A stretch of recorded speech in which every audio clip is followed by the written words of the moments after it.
Welcome to Backstage with Kennedy. This little show will be your remedy. From Toronto, spanning across the sea. Cool people, lots of laughs. This is your favorite podcast. Hello and welcome. My name's Kennedy from the Backstage with Kennedy podcast. I got an awesome guest today, a friend of mine, James Roy Daley from Music Kills and Killroy. If you haven't heard of them, they're awesome bands. They're kind of in that psychobilly, rockabilly genre, I guess, with definitely a influence of horror. Roy was actually an author, still is, I believe. He still dabbles with it, but yeah, Roy's an awesome dude, so I'm super excited to have this interview. How you doing today, Roy? I'm okay. Thanks for the intro. Hey, anytime, man, anytime. So what have you been up to these days? I mean, obviously, COVID's kind of created a tough situation for a lot of us. How have you been getting through? It's been good and bad, truthfully. I don't want to start here, but like right at the beginning of the pandemic, I lost my mom to it, and so definitely started off pretty tough. But when it comes to like music stuff, I've actually really enjoyed having the whole world kind of stop. I felt like it's like, okay, I can like work on some shit without having to go do some stupid show, which is kind of terrible. I know, you know what I mean? But like truthfully, it's given me time to write and to record and all that sort of thing. Without being pushed into shows. Like there's always like the show that's in a week that you got to rehearse for or whatever, you know?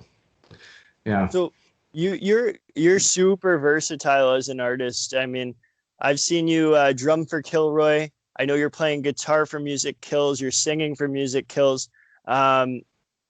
What did you pick up first, Roy? Was it drumming, and then you kind of drums for sure? I'm a much better drummer than I am other things for sure. I've been just playing drums just absolutely forever, but drums is a funny thing, man. Like you're kind of always at the mercy of the band that you're in. You know, if the band decides it wants to play a certain style of music, you start getting pushed into it because you're the drums. And when they kind of decide to fuck everything up and break up and whatever, you're kind of at the mercy of that too, right? So at some point I started to learn how to play guitar and play bass, and I've always been kind of good at songwriting. Even from behind the drums, I'd sort of like arrange things, be the guy that's like, well, this piece fits here, this piece fits there, and at this point I'm just sort of like a songwriting machine. I could just sit down and like pump out a new song every day for sure. I could just pump out a new song every day. It's like, I don't want to say it's easy for me. The hardest part is coming up with something worth singing about that's kind of fun, that makes me excited. And then after that, like structuring the song is relatively painless for me, Yeah. Did you find that you being an author has kind of influenced some of the lyricism that you use in bands like Killroy A.D. and Music Kills? A little bit, yeah, because I didn't just decide to be an author. I went to film school actually, and the first class was screenwriting, and so I learned how to like write. You know what I mean? Like how to format and structures and all that kind of stuff, character arcs, and so. I wrote a bunch of books and I started a publishing company and I did all that sort of thing. So when it comes time to write a song, most of my songs are like a story, because I guess I'm just more attracted to doing things that way. I like things to have a beginning point and an end point and some sort of meaning. Now I've written a few songs that are just like, let's go or whatever, where it's kind of pointless lyrics or whatever. Sometimes a song calls for that, but yeah, I'm usually drawn to a story for sure, and I guess that would be connected, to the novels and stuff. For sure. So you've been an author for quite a while now. Yeah. Was drumming still a part of your life when you first started writing? You know what? when I started playing drums, I used to like play gigs with Al Nolan. I watched your interview with him, and he was talking about the early days, and I'm thinking, oh my God, those are the early days, man. Him and I being teenagers, basically sitting there playing, and I'd rent out like the Polish Hall, and it would be like us and Trigger Happy and Mel Havoc or whoever the fuck it was. And you know, and I did that for like that kind of thing with a whole bunch of different bands, again being at the mercy of kind of the guys that you're with, being the drums. And I did that for a long time, and at some point I got like a little crushed by the industry. I got a little too far, where I was like playing really big shows and I was working with record companies and agents and all that sort of thing, and I saw how outrageously poor and struggling I was. You know, I'd go and play like a really big show and then come home to just nothing and be like, oh my God, this is killing me. So I needed a break because I was getting pretty jaded and all that sort of thing. So I went to film school, and I like just changed up everything and worked on a whole bunch of movies and all that kind of shit, and hung out with a whole bunch of DJs, and I just took a couple years off of like music from a musician point of view. And then after a couple of years of just sort of kicking around, going like doing stuff that wasn't about doing a gig, I kind of refound my love for things. And then you know, like, yeah, during that time after film school, I wrote some books and started the publishing company or whatever. And then I kind of got back into playing, and now, you know, I see guys and I can tell how jaded they are because the industry is a bitch, right? But now I have sort of like a new love for it. It's still a bitch, but I understand it now. Like I get it. It's like, oh yeah, this is gonna kill you, right? But so I'm kind of back to just doing music for the love of music without really any expectations or anything like that. Now it's just pushing ahead with becoming a better musician, a better songwriter, and just doing shit that makes me happy. And truthfully, at this point, it feels like everything has sort of come together because, like, you know, I learned how to be a writer, like a writer, and I went to film school so I can make music videos or whatever, and I learned how to play drums and bass and guitar and vocals and all this sort of thing. And so, in a weird way, it's kind of like my time to put all these stupid pieces together and kind of plunk them out there, you know? Yeah. And yeah. They say, Roy, that when you're least expecting something, that's when things start to come together. And it sounds like that's kind of the situation. You're not expecting success. Yeah. You're kind of just doing your thing and having fun with it, and success will come with it. You know what I mean?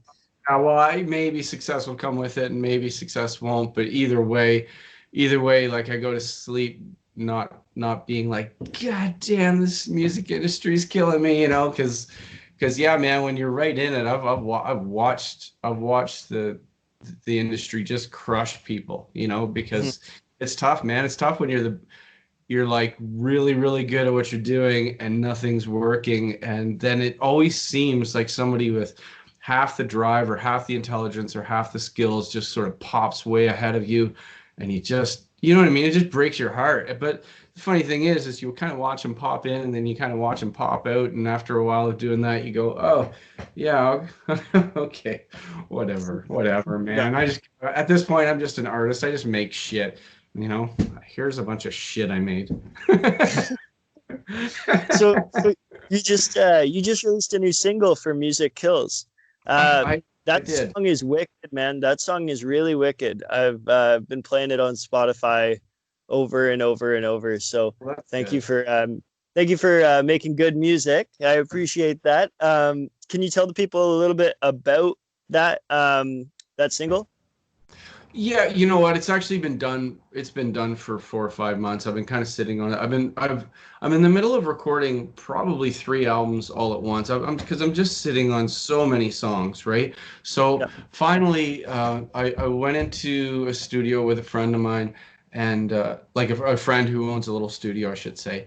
And I just started to lay down all the bed tracks, and it's a little weird to do it when you're kind of doing it yourself. You know, I do like a ghost track of the bass or the guitar or whatever to a click, and after I have that, I'll do like a ghost track with the vocals, and then I'll go back and I'll play the drums, and after I have the drum track, I have like my first real piece of it, and then I'll play the bass, and the guitar or whatever, and kind of build the song up after that. So I got about halfway through 3 albums worth of stuff, and then the pandemic hit and everything kind of went on hold, and because nobody knew how it was going to play out. And the night that it really hit, like where everybody took notice, was that night when Tom Hanks said he had it and the NBA stopped their season. And that was the night that Killroy A.D was playing that show with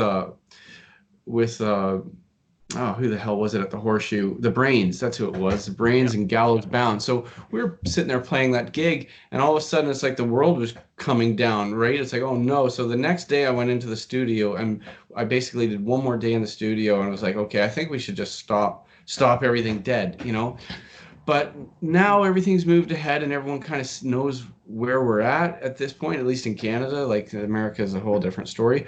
But in Canada, everything's a little easier now, and you can trust things a bit more. So I'm back in the studio now. I'll be back in tomorrow and the next day, pushing ahead. I've probably got 3 or 4, maybe 5 songs done that I didn't just push out the door. I put that one out the door just to put it out, man. I was like, here's a song to just go be a song, right? While I put together, maybe I'll put it out like an EP. And if I do that, it's because I'm like, here's an EP while I'm continuing to knock these songs out, But I'm pretty excited about a lot of the songs. A lot of the songs that are halfway done, because I can hear what they're about to be, and I'm like, oh man, guys are gonna. I think a lot of people are gonna like it. I think a lot of people are gonna be a little surprised, So yeah, I'm kind of stoked about what's gonna happen, It's kick ass. Like I've heard you sing like backup vocals and stuff for Killroy A.D before, so I knew you could sing, but I didn't know you could do that, Roy. I was really surprised, happily surprised. That is. Cool, thanks. Yeah, a lot of the songs that like that I was doing with Killroy were these acoustic songs that I wrote, and then we basically took my acoustic versions and twisted them into like punk rock versions or whatever, So that's pretty much the way that I write. I sit there and I write what would be a nice little folk song, and then it's like, okay, now turn on the ugly, and it leaves folk world and becomes something where it's like, right? Yeah. So you have a new single that is going to be dropping with Killroy A.D. Can you talk about that a little bit? What to be expected out of that? I mean, I personally haven't heard that one yet. So can you tell me about that? Yeah, when we went to record the EP that we put out as Killroy before we changed the name from Killroy to Killroy A.D, because there's a bunch of other Killroys. That's basically why we did that. But we recorded 5 songs. And that one song, Johnny really didn't like some of the stuff that was going on in it. So at the end of the day, we decided to just put out 4 songs. And so we've been kind of sitting on that one for a while, for literally a couple of years. And so he brought it back into the studio and added Miranda. He added some piano or some keyboards and some backing vocals, and changed it up a bit and brought it a little closer to what he was sort of envisioning, Yep. And it sounds good. It sounds good. So I'm not sure that waiting so long was the best move on that, but the song's better for it, and I'm looking forward to people hearing that one as well, for sure. Beautiful. So Roy, one thing I've always that's caught my eye about your sets, obviously the music is terrific, but one thing I've really enjoyed is your comments from behind the drum kit when you're playing AD. Yeah.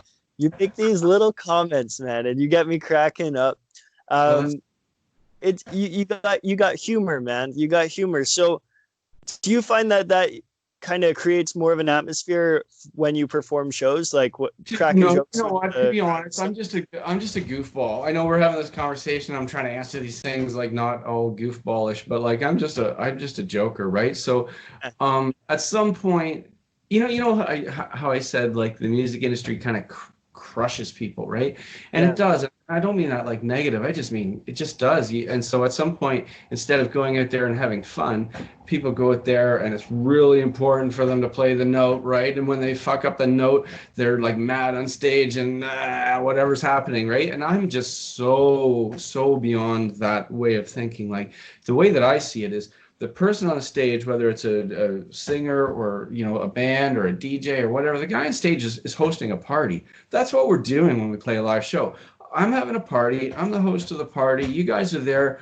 Let's party. That's the point. So when other people are like, we're let's take everything very serious, I'm like, wow, shitty party. Might be a good band, but this is a shit party. I'm just like there trying to have fun, man. So like I'm not like, oh, what am I gonna say? But I don't take it. I take music serious and everything, but in that moment, I'm seriously hosting a party. And so I'm just having fun and I don't give a shit. But, you know, I give a shit. I deep down care. And also I'm going to be myself, you know, and that's sort of the way I got to approach everything. Yeah. Okay. So, Roy, I'm assuming you're from the city, being that, you know, you used to play with Al back in the day. What's it like to live out in Collingwood now? Like, I know you live up there. Is it much more relaxing? Is there a specific thing you love doing outside of music? Yeah, you know, I lived at like Queen and Dufferin in Toronto for just forever, you know. So I would go to like the Cadillac Lounge as like one of my go-to places when I wanted to stumble at the door and just go somewhere close, or I'd go down to the Bovine if I wanted to like walk a few extra blocks, you know. And I love Toronto, but if you're there long enough, the things that are amazing about it become kind of boring. And the things that are not so amazing about it, whether it be like trying to find a place to park or traffic or you know, the air quality or whatever it is, all those things start to kind of become more and more, you know, dominant. And so for me, by the time I left, I felt like I had used up all the good stuff in Toronto, all the stuff that I wanted to know about, everything that I wanted to do, all the crazy things, you know, I did them and it was awesome. And then at some point it was like, man, I want a campfire and I want to go swimming at the beach or whatever. I need to like change this up. So I moved out to Collingwood and now I'm even a little further. I'm like Thornbury, you know, which is 20 minutes past or whatever. And I could walk to Georgian Bay and go swimming. I've gone swimming like 4 or 5 times this summer, you know, in the bay. And I have a big backyard and I can like have a campfire in the backyard. And I've had 4 or 5 campfires and I do things a little differently now, you know. But it's not like, oh, I don't know what's happening in this big city. It's like, oh, I know what's happening in the big city, you know. I've seen it a whole lot, right? So for me personally, it was the right thing to do is to move here. And honestly, now I've like space to build a studio and stuff like that, you know, and everything's not so hectic. Toronto like opens up all these doors because of all the things that are around you, but it closes a lot of doors too when you're packed into a little crappy apartment and, you know, and you got neighbors on every side of you and stuff, right? So yeah, it was the right thing to do is to come here for sure. And I really like it. It was like one of the best moves I made was to move to Toronto. And one of the best moves I made was to move to Toronto, you know, if that makes any sense. I feel you. I'm actually planning on coming up for a vacation for a couple of days in September, I'm thinking. So we'll have to have a beer. You know, Johnny was saying come out and hang out. So yeah, man. Yeah, welcome to come here. My house is under construction. I bought like an old farmhouse, and it needed all the work, and so I've been, you know, chipping away at it. And some of the place, like what's behind me, this looks nice because I fixed this. And what's over there looks awful because I'm halfway through, you know, building it and stuff. I mean, I keep imagining inviting a whole bunch of my crazy kind of punk rock friends up here and having like a punk rock party. But I thought I was going to do it this summer, but it's pandemic kind of, you know. So I'm a little nervous about making that move right now, you know. But absolutely. But yeah, man, it's good. It's a good place. It's a good place for sure. we can meet up and have a beer for sure. Because I always enjoy a good conversation with you, Roy. Thank you. Very Yeah, much, you man. too.